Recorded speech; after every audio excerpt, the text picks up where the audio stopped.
चलिए फ्रेंड्स, बढ़ते हैं आज का अपना वीडियो। आज के इस वीडियो में आपको बताने वाला हूं मॉडल क्वेश्चन पेपर जो कि आपका मैथ्स का है, क्लास 10th का है, जो कि आपका सेट भी है। इससे पहले मैं आपको सेट्स फर्स्ट बता चुका हूं। अगर आपने वो नहीं देखे हैं तो इसी वीडियो के माध्यम से इसी वीडियो के डिस्क्रिप्शन में जाकर देख सकते हैं। मैंने सेट ए आपको ऑलरेडी बता रखी है, जो कि कक्षा 10वीं का है, यानी क्लास 10th का होगा। आपका विषय गणित का है और दोनों ही मीडियम में रखा गया है, इसलिए इस क्वेश्चन पेपर को दोनों ही मीडियम वाले दे सकते हैं, यानी कि हिंदी मीडियम में भी है और इंग्लिश मीडियम में भी है। इसलिए इस क्वेश्चन पेपर को दोनों ही मीडियम वाले दे सकते हैं। और अंत तक यह क्वेश्चन पेपर आपका कितना है, तो 3 घंटे के अंदर अंदर आपको क्वेश्चन पेपर को सॉल्यूशन करना है। मैक्सिमम मार्क यानी 100 मार्क्स का है। यह मैं आपको बताते चलूँ, यह खासकर एमपी बोर्ड के लिए है, अर्थात मध्य प्रदेश के लिए खासकर है। और भी बोर्ड वाले दे सकते हैं, क्योंकि यह सभी क्वेश्चंस आपके एनसीईआरटी बेस्ड हैं। तो आपके सामने निर्देश आपके सामने दी जा रहे हैं। सभी प्रश्न हल करना अनिवार्य है और क्वेश्चन आर कंपलसरी। सेकंड वाला कह रहा है, प्रश्न पत्र में दिए गए निर्देश सावधानी पूर्वक पढ़कर प्रश्नों के उत्तर ही आपको तभी देना है। थर्ड वाले की अगर बात करें कि प्रश्न नंबर 1 से लेकर 5 तक आपको वस्तुनिष्ठ प्रश्न के प्रश्न यानी कि प्रकार के प्रश्न दिए जाएंगे, जिसमें कि निर्देशानुसार आपको हल करना है। अगर यहाँ पर बात करें चौथे की कि प्रश्न नंबर 6 से लेकर 24 तक आपको आंतरिक विकल्प दिए जाएंगे। अगर यहाँ पर बात करें पांचवे की, जहाँ आवश्यक हो वहाँ पर स्वच्छ एवं नामांकित आपको चित्र भी बनाना होगा। और प्रत्येक प्रश्न के लिए आवंटित अंक उनके सम्मुख अंकित होंगे, यानी क्वेश्चन कितने अंक का होगा आपके सामने कुछ इस प्रकार से राइट हैंड साइड में लिख दिया जाएगा।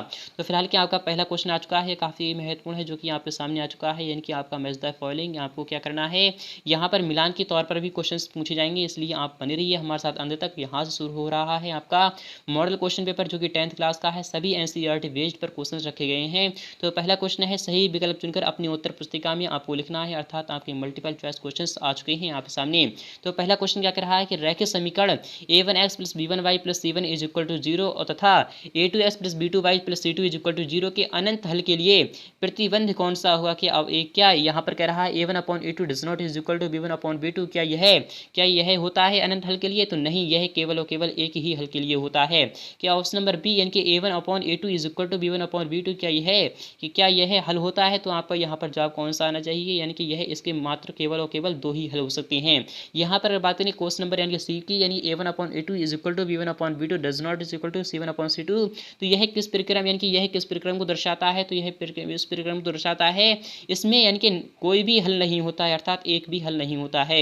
यहाँ पर बात करें क्वेश्चन नंबर डी की, a1/a2 = b1/b2 = c1/c2, तो इसके अंतः यानी कि अंतः प्रकार से अनेक हल हो सकते हैं, अर्थात अनंत हल के लिए आपका यह प्रतिबंध लाभदायक है, यानी कि ये इसी को फॉलो करते हैं।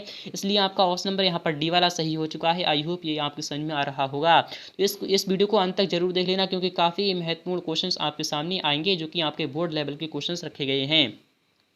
यहाँ पर बात करें क्वेश्चन नंबर इनके ऐसे इंग्लिश मीडियम वाले भी विस्तार के साथ समझ सकते हैं, तो आपके सामने इंग्लिश में भी क्वेश्चन आ चुका है। यहाँ पर बात करें सेकंड वाले क्वेश्चन की, तो सेकंड वाला क्वेश्चन भी काफ़ी महत्वपूर्ण है और यहाँ से आप चलेंगे दोनों मीडियम के एक साथ। तो सेकंड वाला क्वेश्चन है कि समीकरण x + 2y = 5 में यदि x = -1 हो तो y का मान क्या होगा। तो y का मान यहाँ पर कितना निकल कर आता है जब x = -1 है, तो -1 हम यहाँ रख देते हैं, तो +2y = आपका क्या है, तो = 5 हो जाएगा यहाँ पर आपका।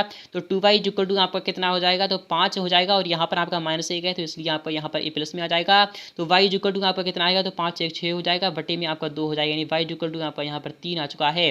अर्थात ऑप्शन नंबर आपका यहाँ पर कौन सा आएगा, तो आपका ऑप्शन नंबर यहाँ पर सी वाला सही हो चुका है। यहाँ पर अगर इसी तरह से अगर बात करें क्वेश्चन 6 की, तो क्वेश्चन 6 क्या कह रहा है कि x - 1/x का योज्य प्रतिलोम क्या होगा।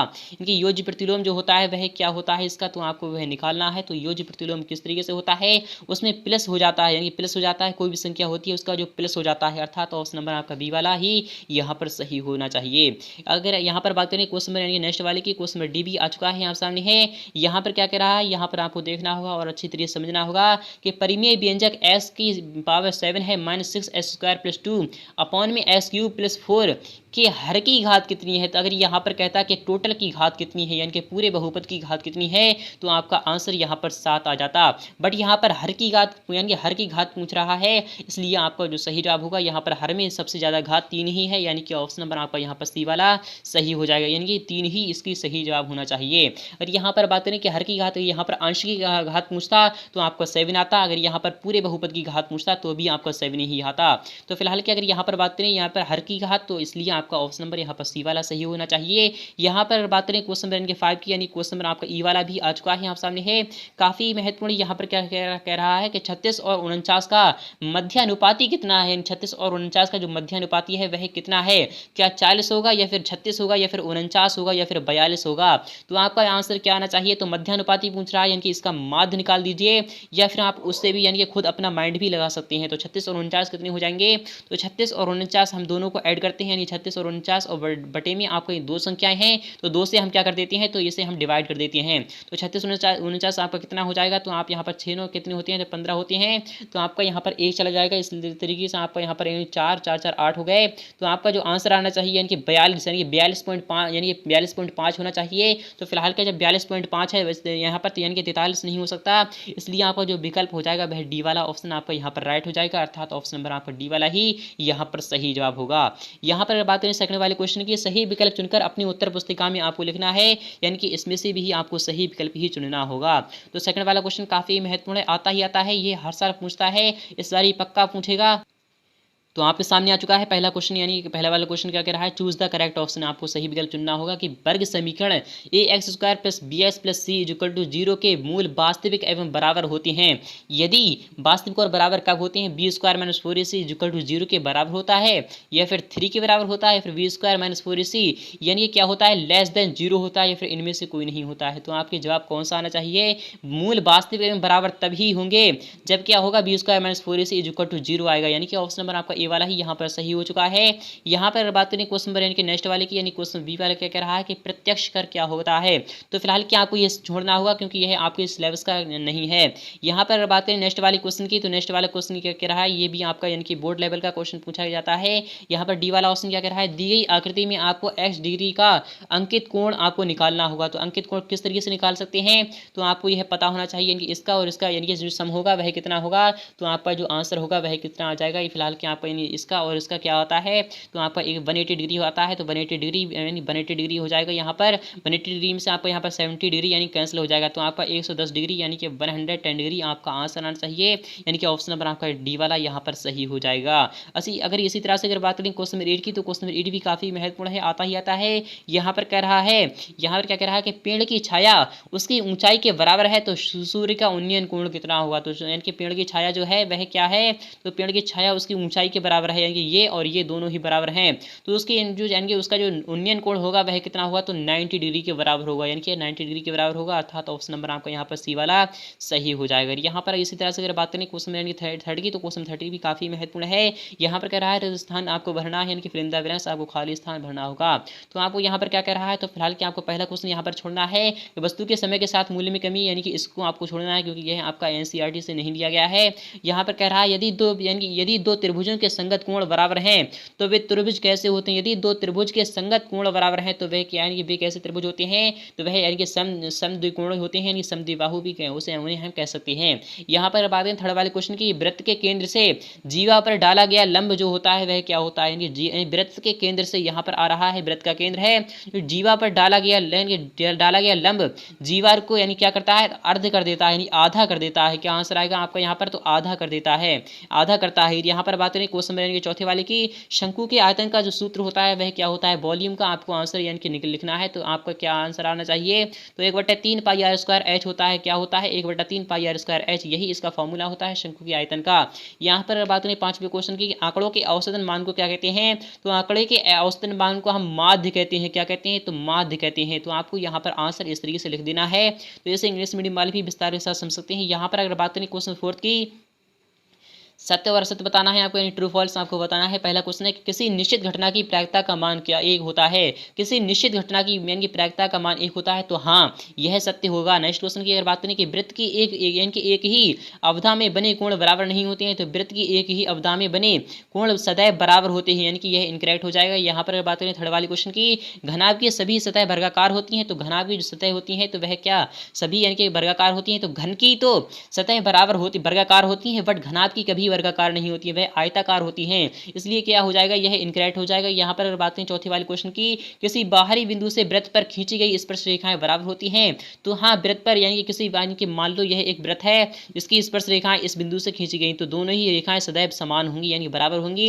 इसलिए यह सत्य हो जाएगा। यहाँ पर बात करें नेक्स्ट वाले क्वेश्चन की, क्वेश्चन 5 क्या कह रहा है कि समरूप त्रिभुजों के क्षेत्रफलों का अनुपात उनके संगत भुजाओं के वर्ग के अनुपात के बराबर होता है, तो हाँ ये भी बराबर होता है, अर्थात ये भी आपका सही जवाब हो जाएगा। इसी तरह से अगर बात बात करें क्वेश्चन 5 की, तो क्वेश्चन 5 भी काफी महत्वपूर्ण है और हर बोर्ड के लिए इंपॉर्टेंट है, क्योंकि यह क्वेश्चन काफी बार आ चुका है। यह खासकर एमपी बोर्ड के लिए है, इसलिए इस वीडियो को अंत तक जरूर देख लेना। क्वेश्चन 5 क्या कह रहा है, निम्नलिखित को आपको सही जोड़ियां बनाना है, अर्थात आपको मैच द फॉलोइंग, आपको मिलान करना होगा। तो क्वेश्चन में आपका पहला वाला क्या कह रहा है, 5वें क्वेश्चन में कि यानी sine square 30 degree plus cos square 30 degree का मान क्या होगा। तो जब भी ऐसा कोई भी क्वेश्चन आ जाए, यानी sine square plus cos square, यानी sine square theta plus cos square theta बराबर क्या होता है, आपने पढ़ा होगा 1 के बराबर होता है। तो यहाँ पर 30 डिग्री जो दिया जा रहा है वह यानी कि अप्रॉक्स उसके बराबर है, तो वह किसके बराबर है, तो वह थीटा के यानी कि थीटा का मान दिया जा रहा है, यानी कि थीटा का यहाँ पर थीटा के स्थान पर 30 डिग्री लिख दे या फिर कुछ भी लिख दे, एक्स लिख दे, वाई लिख दे, कुछ भी लिख दे। जब भी ऐसा कोई भी यानी कि वर्ड आए तो आपको यहाँ पर डायरेक्टली 1 पर मिलान कर देना है। इसी तरह से अगर बात करें कि 1 प्लस tan स्क्वायर थीटा बराबर किसके होता है, तो sec स्क्वायर थीटा के बराबर होता है, क्योंकि आपने पढ़ा होगा sec square theta minus 1 is equal to क्या होता है, यहाँ पर sec square theta minus 1 is equal to आपका tan स्क्वायर थीटा होता है। इसी तरह से अगर बात करें यानी कि 1 plus tan square theta is equal to आपका क्या आ जाएगा, तो sec स्क्वायर थीटा आ जाएगा। यानी कि पहले वाला आपका चौथे आपका छठे पर चला जाएगा, 1 प्लस tan स्क्वायर थीटा आपका यहाँ पर किस पर चला जाएगा, तो sec स्क्वायर थीटा पर चला जाएगा। यहाँ पर अगर बात करें cos square theta into sec theta बराबर क्या होता है, तो हम निकाल लेते हैं। तो cos स्क्वायर थीटा आपको यहाँ पर इस तरीके से लिख देना है, तो हम उस sec थीटा को क्या लिख सकते हैं, तो 1/cos थीटा हम इसे लिख सकते हैं। क्या कैसे हम sec थीटा को 1/cos थीटा लिख सकते हैं, तो cos से यानी स्क्वायर कैंसिल हो जाएगा यहाँ पर, तो cos थीटा आपको यहाँ पर बचा है, तो cos थीटा यानी कि ऑप्शन नंबर आपको यहाँ पर 5वें पर चला जाएगा।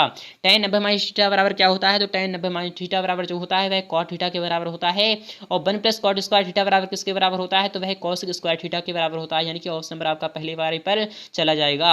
इसी तरह से अगर बात करें इंग्लिश मीडियम वाले भी विस्तार के साथ इसे समझ सकते हैं। क्वेश्चन 6 भी आ चुका है आप सामने है कि त्रिभुज की समरूपता के लिए आवश्यक प्रतिबंध आपको लिखना है, यह काफी महत्वपूर्ण है। इसका जवाब मैं आपको नेक्स्ट क्वेश्चन में दे दूंगा। यहाँ पर कह रहा है 20 मीटर लंबी एक सीढ़ी एक भवन की खिड़की तक पहुंचती है, जो भूमि से 15 मीटर की ऊंचाई पर है। तो भवन से सीढ़ी के निचले सिरे की दूरी आपको निकालना है, तो यह किस तरीके से निकाल सकते हैं, तो मैं आपको यहाँ पर दिखा रहा हूँ। यहाँ पर हम एक ट्रायंगल के माध्यम से समझ लेते हैं। फिलहाल कि आपको यह कॉपी पेन में ही लिखना है। यहाँ पर क्या कह रहा है, यानी भूमि से एक सीढ़ी एक भवन की खिड़की तक पहुँचती है, यानी भवन की खिड़की मान लो यहाँ पर है, यानी कि ए यानी कि भवन की खिड़की है, और बी यहाँ पर ये है सी। तो 20 मीटर लंबी एक सीढ़ी एक भवन की खिड़की तक पहुँचती है, यानी कि आपका यानी सीढ़ी इस तरीके से लगती है, इसलिए ये आपका कण कितना हो जाएगा, तो 20 हो जाएगा, 20 मीटर हो जाएगा। यहाँ पर 20 हम लिख देते हैं, जो भूमि से 15 मीटर की ऊंचाई पर है, अर्थात ए भी आपका क्या हो जाएगा, तो 15 हो जाएगा। तो आपको क्या निकालना है, तो यानी भवन से सीढ़ी के निचले सिरे की ऊंचाई यानी कि दूरी आपको निकालना है, अर्थात यहाँ से सी से और बी की आपको यहाँ पर क्या निकाल देना है, तो आप क्या निकालना है, यहाँ पर आपको निकालना है, यानी कि क्या निकालना है, आधार निकालना है। तो लंब बटे आधार से निकाल दीजिए, या फिर आपका यानी आपका आधार बटे कर्ण से निकाल दीजिए, यानी कि आपको यहाँ पर कौन सा फॉर्मूला आपका यहाँ पर यानी अप्लाई हो सकता है, तो आपको यहाँ पर कौन सा हो सकता है अप्लाई, तो आधार बटे कर्ण क्या होता है, तो आधार बटे जो कर्ण होता है वह किसका होता है, तो cos थीटा से, यानी cos आपको यहाँ पर लिख सकते हैं cos 30 डिग्री की जो वैल्यू होती है, तो आपका यानी cos 30 डिग्री से आपका आंसर निकल कर आ जाएगा।